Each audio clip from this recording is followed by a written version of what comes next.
제가 2024년은 변동성 무척 큰 해라고 말씀드렸습니다. 하반기는 더 커집니다. 그렇게 대비하기 위해서는 어떻게 돼요? 변동성 큰 장세는 별거 없습니다. 일단 현금 갖고 있어야 돼요. 현금을 그냥 갖고 있다는 것보다 내 계좌에 좀 있다가 될 때 사세요. 될 때. 이렇게 막 출렁임 나고 그럴 때. 그러니까 보통 저희가 보면은 주가가 막 이렇게 올라가기 시작하게 되면 차트 좋은데 이렇게 따라가거든요. 그래서 한번 푹 나온다 그러면 이때 가장 많이 나오는 게 그거예요. 수급이 어쩌고 저쩌고 지금 트렌드가 어쩌고 저쩌고 수급은 무시하세요. 가다가 수익 나는 것처럼 보여요. 그다음 한번 화학 변화가 나오게 되면 또 걸렸네. 그치. 이런 얘기 들어옵니다. 그러니까 그렇게 주식하지 마시고 현금을 한 40%에서 50%는 갖고 계세요. 하반기는. 네. 그리고 핵심적인 종목만 딱 갖고 계십시오. 기다리십시오. 기다렸다가 가격 들어온다. 그럼 그때 어제 같은 때부터 솔직히 그때부터 사는 날 아닙니까? 반도체 금목은 이슈가 나와서 흔들린다. 그럼 그때부터 대응하셔야지. 중간중간에 했다가 빠지고 있는데 여기서 그냥 물 타고 했다가 그냥 확 밀리게 되면 할 게 없지 않습니까? 그러니까 어쩔 수 없다. 이번에 뭐 어떻게 돼서 다시 잘 나오신 다음에 손해본다고 하더라도 일단 현금이 낫습니다. 종목 갖고 있어서 손해보는 거다. 현금이 낫습니다. 이거 가지고 기회 있을 때 딱 기회 맞을 때 그런 중요한 지지권 왔을 때 거기 들어왔다 그럴 때 여기서 밀려도 됩니다. 오히려 내 단가는 그나마 메리트 있는 가격에 들어갔기 때문에 그렇게 대응하시는 게 훨씬 좋을 것 같아요. 그래서 네. 변동성 하반기 만만치 않을 겁니다. 그 정치적 변수부터 주가가 좀 올라오다 보니까 이런 것들. 그래서 그러니까 지금 네. 우리가 사실 트럼프 이 대선 10월 대선이 끝나고 나서 일어날 수 있는 일들이 지금 땡겨졌다 이렇게 생각하는 게 좋다. 그러면 이제 그 다음 수순이 뭐냐? 다음 수순은 네. 뭡니까? 모르겠는데요. 예, 그걸 어떻게 맞추겠습니까? 근데 예. 이제 또 변수가 또 생겼으니까 네. 만약에 바이든이 거의 지금 뭐 분위기는 그렇게 몰아가는 것 같은데 네. 바이든이 물러나고 누군가가 된다면 네. 아니, 솔직히 지금도 그 피격 이후에도 지지율 차이가 2, 3%밖에 차이가 안 나요. 그러니까 그만큼 네. 트럼프 안티 트럼프가 많은 그러니까요. 거예요 지금. 예. 그러니까 싫은 거야. 그렇게 나가야 될 것 같아서 아마 변화는 무쌍하지만 저희는 이 마음을 이럴 때마다 솔직히 어제 제 그 매매 좀 친다는 친구도 어제 오전에는 넷플릭스 영화 봤대요. 그러니까 요즘은 예. 그냥 쉬는 게 저 네. 마음 건강도 챙기고 그렇다고 그러더라고요. 돈도 챙기고. 너 그러면 야, 주식 다 갖고 있냐? 현금이 70%래요. 네. 그리고 그냥 편하게 있다가 뭐 오후장 볼까 하고 그때 본 정도 이렇게 얘기를 하더라고요. 그러니까 이게 지금 될 때 안 될 때를 또 고수들은 그렇게 이용하지 않나 생각이 들어서 그렇게 봐야 될 것 같고. 어제 뭐 여기 저니까 기관 외국인 동시 순매수 유입 특징주로 잡아놓으신 거 네. 에코프로. 네. 에코프로 이게 그래서 우리 어제 순간적으로 이제 시장이 성격이 바뀌면서 네. 이제 빠져있던 여기 빈집들이 올라가기 시작하나 이런 생각을 했었거든요. 그거를 그러면 네, 빠르게 한번 잠깐 보겠습니다. 제가 이거는 이제 상대적인 관점 같고요. 그 빈집을 채우러 들어오는 것 같긴 한데 제가 그 얘기 드렸었거든요. 요 자리가 제일 중요합니다. 그러니까 지금 어제 그나마 거래가 늘어나면서 이렇게 된 자리 여기를 딱 지지했다는 것, 올라왔다는 건 나쁘지 않습니다. 근데 이렇게 되게 되면 제가 가격 하나만 말씀드릴게요. 에코프로 기준으로 보게 되면 지금은 요 자리, 그러니까 98,000원, 거의 어제 종가네요. 예. 98,000원대에서 이게 되게 민감한 자격이거든요. 그러니까 위쪽에서 놀아야 됩니다. 위쪽에서 놀고 이렇게 턴하는 모습들이 나오고 거래 좀 빠지지 말아야 됩니다. 이렇게 되기 시작하게 되면 여기까지 옵니다. 그게 가격이 얼마냐면 이게 일단은 11만 원대 초반대까지 한번 들어옵니다. 여기까지 만약에 그래서 버티는데 또 못하고 그냥 또 쭉 빠진다. 그러면 차라리 또 여기서 보셔야 될 것 같아요. 한 또 8만 원대 후반대 여기서 다시 노리셔야 될 것 같아요. 알겠습니다. 이게 분위기에 맞진 않는 것 같지만 그래도 지금 시점에서 한번 좀 체크를 다시 한번 해봐야 되는 쪽 K푸드에 대한 이야기를 좀 해보고 싶은데 목요일, 금요일 지금 미장이 밀렸잖아요. 그러니까 목요일은 나스닥 지수가 밀렸지만 그래도 다우가 좀 버텨줬어요. 근데 이제 오늘 아침에 마감한 미국 증시는 나스닥도 좀 밀렸고 물론 뭐 필라델피아 반도체 지수 같은 경우에는 플러스로 전환이 되었지만 어제 낙폭 대비해서는 정말 기술적인 반등 그 이상 그 이하도 아닌 상황. 여기서 이제 문제는 뭐냐면 이번 주에 미국 증시에서 나스닥이 조정을 받았을 때 그 자금이 시장 바깥으로 엑시트하는 모습이 아니라 오히려 러셀 지수로 가거나 다우 지수로 가거나 그러니까 기술주 때문에 소외받았던 종목들의 어떤 순환매가 나왔었던 게 이제 특징이었거든요. 그런데 이제 오늘 아침에 마감이 된 미국 증시는 우리가 주말 사이에 조금은 더 심도 있게 고민해 볼 필요는 있는 요소들이 저는 몇 가지가 나왔다 생각이 들어요. 특히나 반도체 IT가 안 좋을 때 미국도 비만, 당뇨, 일라이릴리라든지 노보노디스크 관련주들이 굉장히 좋았었는데 어제 이들이 갑작스럽게 급격하게 꺾이기 어제 시작했습니다. 6%대 급락했다면서요? 네, 급락했어요. 그런데 이제 이 이유가 뭐냐면 외식 산업 관련주들의 실적을 보니까 실적이 안 좋아요. 그러니까 미국인들이 나가서 사 먹는 어떤 그 비용 자체가 많이 줄어든 거고 그렇게 되면 비만에 대한 부분 어떤 니즈도 많이 떨어지는 게 아니느냐 이러한 이야기들이 나오면서 비만 당뇨도 안 좋았고 어제 외식 산업과 관련한 뭐 여러분들 흔히 아는 피자를 만드는 기업들 그런 쪽도 주가가 엄청나게 지금 낙폭이 좀 떨어졌어요. 그러면 여기서 역발상적으로 미국인들이 그럼 나가서 비싼 음식을 먹지 않는다면 간편식에 대한 니즈는 있지 않겠는가? 저는 그 생각이 들더라고요. 그래서 밀키트? 밀키트도 그렇지만 라면 그리고 야. 냉동 김밥. 네, K푸드가 왜 올라갔느냐 한번 이야기를 드려보면 우리나라에서는 여전히 라면은 잘 팔리고 있었습니다. 네. 그런데 이제 최근에 폭발적으로 늘어났었던 건 뭐냐면 바로 이제 해외 매출에 대한 어떤 성장이 YOY 대비 MOM 대비 엄청나게 컸기 때문이다라고 정리해 드릴 수 있을 것 같아요. 뭐 이건 비단 삼양식품뿐만 아니라 농심이라든지 오리온, 대다수 이제 라면을 만드는 기업들에게 해당이 되는 그러한 상황이었기 때문에 정말 K푸드는 이 음식료 업종은 그동안에 지수가 안 좋을 때 오히려 경기 방어를 해주는 섹터였는데 올해는 성장주로서 K뷰티와 함께 어떻게 보면 가장 높은 성장률을 보인 산업이 아닐까라고 좀 말씀드릴 수 있을 것 같은데 뭐 K푸드 국내도 지속적인 이 실적의 호조 여기에 이제 해외 매출까지도 지금 성장을 하고 있음을 보여주는 이제 자료들이 많았죠. 특히나 이제 삼양식품 같은 경우에는 덴마크 쪽에서도 참 우스운 이야기가 있었습니다. 처음에 불닭볶음면이 너무 매워서 이거 팔면 안 된다. 그랬더니 다른 나라, 다른 EU, 다른 유럽에서 너네들 이게 맵다고 못 먹는 거야? 라는 조롱까지 받다 보니까 다시 리콜을 해제하는 사건까지 벌어졌어요. 먹으면 안 된다라고 했던 제품을 다시 이제 또 받아들여와서 굉장히 또 높은 판매량을 좀 보여주는 이 불닭볶음면이 사실은 올해 갑작스럽게 나온 제품이 아닙니다. 이미 수년 전부터 굉장히 많은 SNS를 통해서 해외 쪽에 이제 인기가 있었던 제품인데 결국엔 K엔터가 이를 낸 거죠. 네. 지금 당장은 JYP, YG, SM, 하이브 주가 보면 한숨만 나오지만 그들이 작년 여름, 작년 가을 우리에게 보여줬던 퍼포먼스는 정말 어마어마하거든요. 여전히 그 흐름은 그대로 지금 유지가 되어 있고 그러다 보니 K엔터의 어떤 대표적인 아티스트들이 또 불닭볶음면을 먹는 모습을 보고 소비가 또 폭증을 해버리는 그게 이제 비단 북미뿐만 아니라 유럽 쪽에서도 좋은 모습을 좀 보이면서 해외 매출 비중이 계속 높아지는 게 이제 포인트였다라고 좀 보시면 될 것 같고요. 불닭볶음면 같은 경우에는 이 기세를 몰아서 또 공장을 증설을 합니다. 네. 거의 뭐 반도체 공장 증설하듯이 삼양식품도 그렇고 오리온도 그렇고 지금 아무래도 오리온이 아니죠. 농심도 그렇고 공장을 지금 계속 짓고 있는 상황이다 보니 공장을 짓는다라는 것은 그만큼 수주가 많다는 것을 확인을 하고 투자를 하는 것이니만큼 아무래도 이들 기업의 성장성은 여전히 더 높게 봐야 되지 않을까 생각이 들고 있고요. 일단 삼양식품의 중국과 미국의 한번 수출 비중을 보면 작년 3분기에서 4분기는 약간 좀 꺾이는 모습을 보였거든요. 네.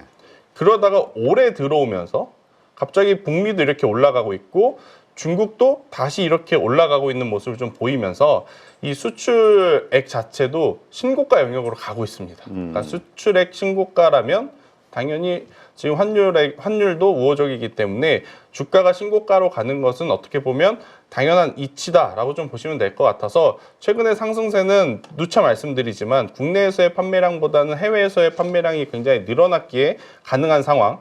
그러면서 또 삼양식품 같은 경우에는 빠지지도 않습니다.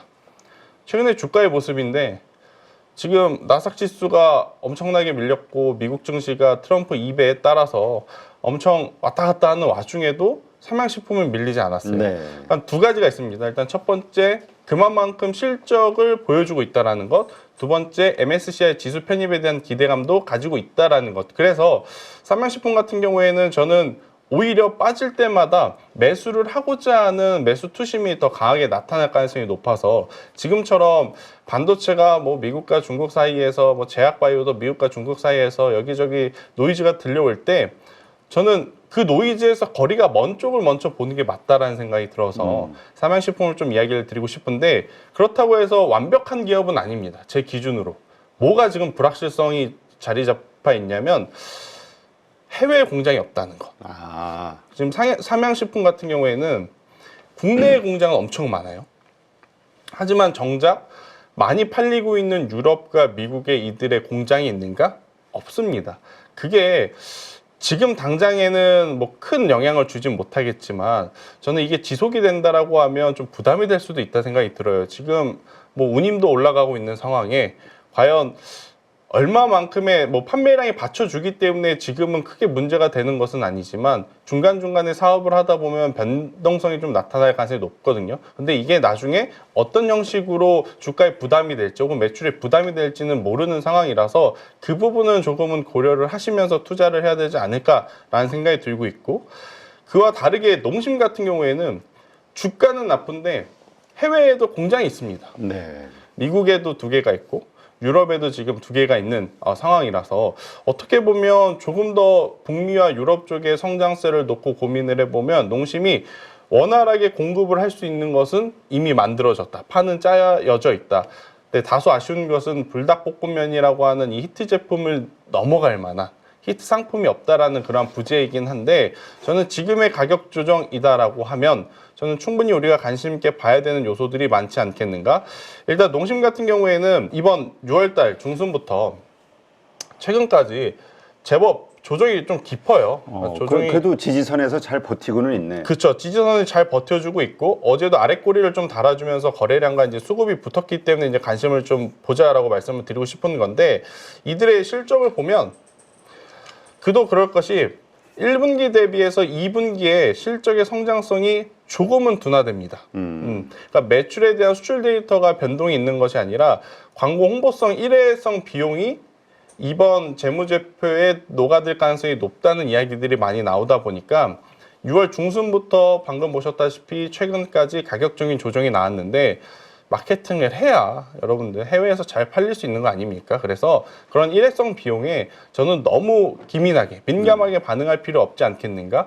오히려 만약 수출 데이터가 망가졌다면 펀더멘털 자체가 망가졌기 때문에 추가 매수를 하면 안 되겠죠.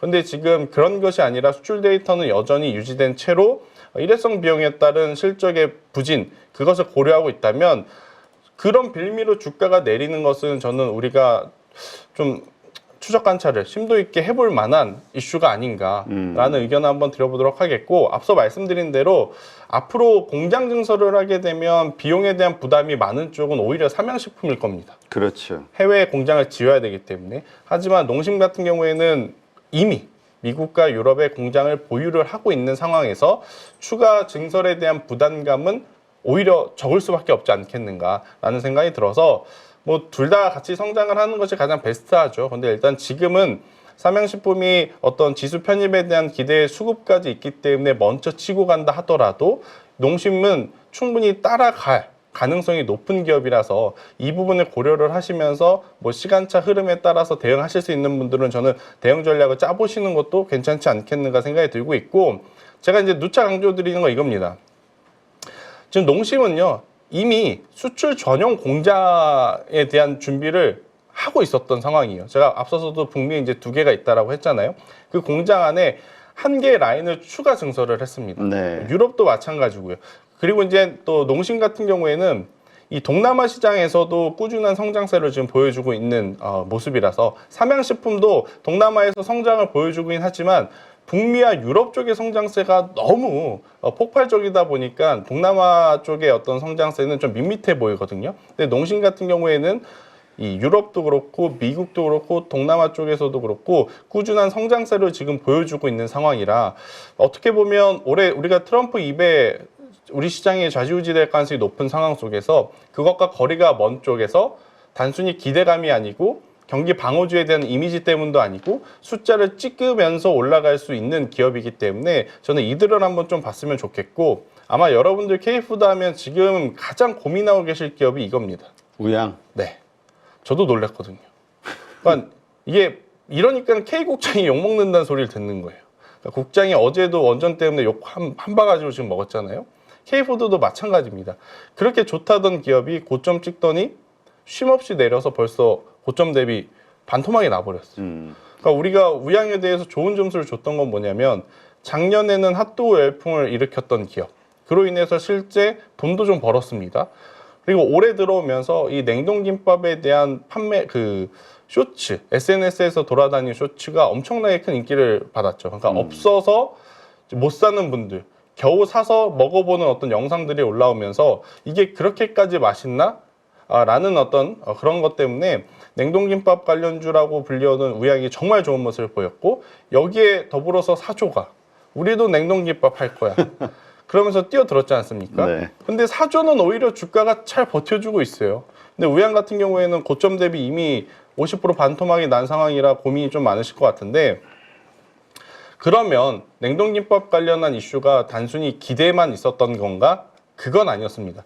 실제로 올해 4월 그러니까 1분기가 지나고 나서 데이터를 봤더니 YOY 대비 5배가 늘었다라고 합니다. 수출 물량이. 네. 그러니까 수출 물량이 5배가 늘면 매출도 이제 계속 늘어날 가능성이 높고 그로 인해서 영업이익률에 대한 기대감도 저는 계속해야 된다는 생각이 들어요. 물론 이런 이슈가 있었기 때문에 최근까지 정말 폭발적으로 올라왔던 것인데 이 인기가 하루 만에 저는 없어질 인기는 아니다. 제가 앞서서도 이야기 드렸지만 미국인들의 지금 물가가 우리가 생각하는 것보다 더 높은 상황에서 외식을 하시는 분들이 많이 줄어들고 그러다 보니 냉동김밥이라든지 라면과 같은 조금은 인스턴트 식품이라고 불리우지만 그들을 또 사용하시는 분들이 많아지고 있는 상황 속에 저는 충분히 실적에 대한 기대감을 안고 지금의 가격적인 조정은 우리가 이용해 볼 필요는 있지 않겠는가라는 생각이 들어서 삼양식품이 가장 좋지만 농심과 우양도 우리가 지금의 가격은 그냥 가볍게 봐서는 안 될 그러한 타이밍이 아닐까 저는 생각이 들고 있고 근데 네. 결국은 이제 실적 발표가 있지 그쵸. 않을까요? 네. 이 실적 발표에서 모든 게 좀 판가름이 날 것 같아요. 네. 왜냐하면 지금 우양 같은 경우도 어쨌건 지금 3월 달 매출이 430억이었고 1분기. 그쵸. 그리고 영업이익이 4억이었는데 6월 가이던스가 570억에 영업이익이 30억. 네. 이게 달성이 되냐가 그쵸. 결국 2024년 100억의 영업이익이 달성될 거냐 이 시금석이 될 것 같아서 역시 대표님입니다. 제가 다음 자료 화면으로 재무제표를 아. 뽑았는데 이제 가장 중요한 포인트는 뭐냐면 우양이 정말로 우리에게 제시한 이 가이던스를 충족시켜 줄 거냐. 이게 지금 매출은 크게 안 늘었거든요. 430억에서 570억이면 매출 끽해봐야 한 20%가 20%도 엄청나게 는 거긴 하죠. 그런데 영업이익이 말도 안 되게 지금 늘어나는 겁니다. 한 7배가 늘어나게 되는 거라서 정말로 이들이 말하는 대로 영업이익만 우리에게 확인시켜 주면 우양의 지금 시총을 감안해 봤었을 때 저는 뭐 현저히 너무 밸류가 낮다라고 생각이 들어요. 그래서 추가적인 상승이 가능한 상황이라서 저는 우양을 보실 때는 삼양식품과 농심은 지금의 위치에서도 괜찮지만 우양은 플러스 2분기 실적의 숫자만 확인이 되면 충분히 우리가 투자를 해볼 만한 중소형 음식료 업종이 아닌가라는 생각이 들어서 음식료 업종에 관심 있으신 분들 같은 경우에는 이렇게 삼양식품 그리고 뭐 농심, 우양 이쪽에 대한 관심도를 각 기업의 현재 상황에 맞게 고려를 좀 해보시는 게 좋을 것 같고요. 누차 말씀드리지만 일단 이 섹터 안에서의 탑티어는 삼양식품이 될 수밖에 없습니다. 워낙 좋은 매출 구조와 그리고 지수 편입에 대한 어떤 수급 그리고 이제 농심 같은 경우에는 해외 공장이 있다라는 부분이 추후에 지금 당장은 아니겠지만 추후에 다른 기업들과의 차별점이 될 가능성이 높고 우양 같은 경우에는 가격 메리트는 생겼지만 지금 이 가격이 왜 형성이 되었는가 바로 이제 실적에 대한 불확실성이거든요. 근데 그 불확실성만 제거가 된다라고 하면 저는 지금 위치에서 우리가 한번 공략을 해보는 것도 괜찮다라는 의견을 드려보도록 하겠습니다. 네. 근데 이 재무제표를 아까 삼양식품하고 농심도 한번 좀 봐야 될 것 같아. 네. 왜냐하면 아까 어쨌든 포워드 기준으로, 포워드 기준이 아니죠. 현재 기준. 기준으로 보면은 37배잖아요. 그렇죠. 지금 삼양식품이. 네. 그 농심 같은 경우는 한 17배? 그렇죠. 아까 보니까 그런 것 같은데.